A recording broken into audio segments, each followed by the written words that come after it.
Wayne is such a distinguished urologist. He started like you here and being a resident. I graduated in 2005, I think, some time ago. And before that, you started the undergrad at MIT, went to Stanford. I thought that would lead him to be an astronaut. That he ended up being a urologist. And I had the pleasure of working with you. I have fond memories that we can share offline. But today, it's a pleasure to welcome you to your home again. Dr. Kuang is well known worldwide now for an initiative you've done on man versus prostate online, and have a book that's really gaining a lot of attention worldwide. Without further ado, would like to learn more about all these achievements. He's currently in a solo practice in New Mexico, and one of the few dinosaurs who still survives in private practice solo and doing great. Welcome. Thank you. Yes. The objective today is to synergize the wisdom of academics with the community message of Man vs. Prostate to prepare for change. Because the time is now for BPH BPO to prioritize bladder health. BPH drugs temporize symptoms so we can triage and obtain bladder health baselines to deobstruct earlier within that window of curability to prevent late-stage disease.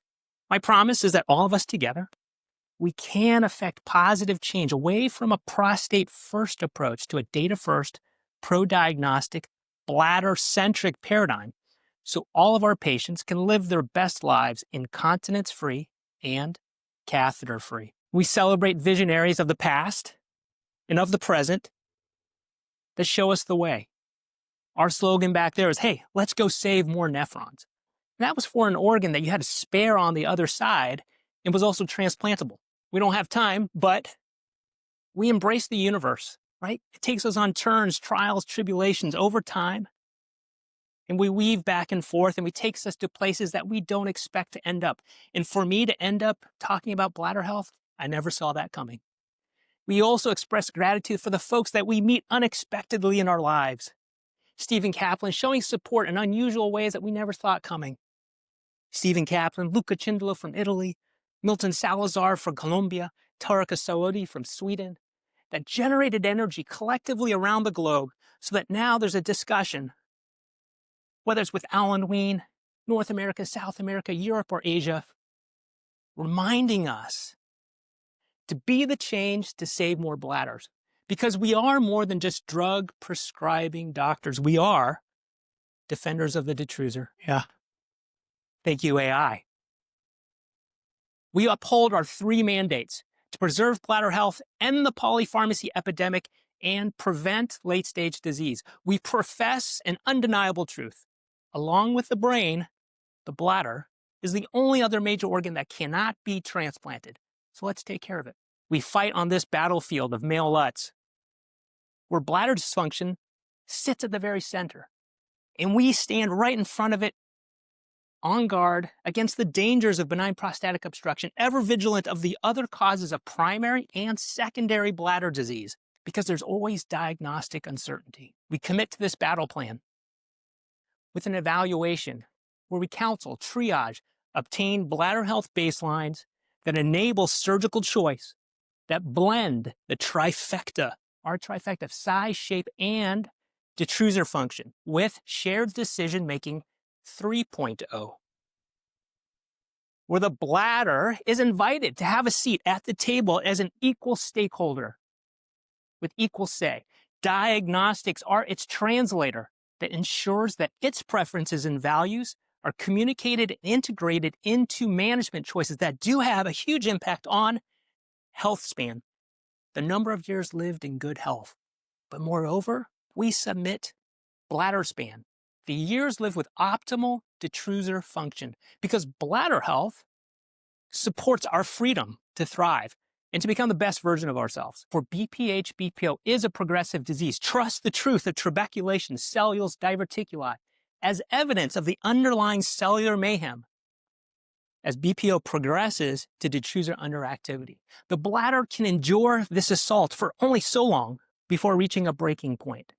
Classic study Kaplan, 50,000 pressure flow studies, confirming what we all suspected. As men age, those prostates are growing tighter and flow is going to decrease. And as a result, bladder compensates with rising pressures up to around the age of 62, after which it begins to fail and decompensate. Using these data, Qmax of 10 cc's per second, missed indication age around 45, we magically see this conceptual window of curability, which prompts us to ask, how do we intervene earlier before the onset of damage or before the damage is irreversible? To optimize bladder span, we need to observe these 5 clinical scenarios that patients and bladders experience. And it's more than just the annoyance of slow flow, it's the anxiety of urgency frequency, the exhaustion of nocturia, the shame of incontinence, the terror retention, and the despair of a dying bladder. To simplify the complexity of male LUTs, a decision-making aid is needed, a linguistic framework. So we have a communication-based decision-making aid that's patient-facing, man versus prostate's 5 stages of bladder health. Because BPH is about bladder health. The bladder's not transplantable, let's take care of it. Just like the heart pumps blood, the bladder pumps urine through that prostate. It starts off the size of a golf ball in the shape of a mini donut. As that prostate gets bigger, the donut hole gets tighter, things slow down, stage 1. The bladder muscle now starts struggling, working harder, causing overactive bladder, stage 2. If you don't take care of it, the bladder will act out like a rebellious child, contract without permission, causing urgency incontinence, stage 3. If you really don't take care of it, just like the heart can have a heart attack, the bladder can suddenly stop working, causing the emergency of retention, stage 4. And like the heart can go into heart failure, the bladder can go into bladder failure, causing a lifetime of catheter, stage 5. Worst case scenario, the heart can still be transplanted. Bladder does not have that option. Yes, this is an oversimplification. Transitions are not distinct. Stages can be skipped and stages can coexist. Yet it highlights how this disease progresses to more serious and more pressing stages. It also highlights our top priority, which is to prevent patients from entering these later stages of disease. As we see here in the classic Thomas study 2005, where the decision was made to simply observe. These 141 patients who were obstructed by multi-channel, some of them observed out to 24 years, and the consequences were far more than just a decrease in flow and contractility. The real ramifications were on bladder health, bladder span, stage 2, detrusor overactivity, increasing by 100%, stage 3, urgency incontinence, increasing by 50%. And now 7 guys are progressed into stage 4 retention when there were none at the start.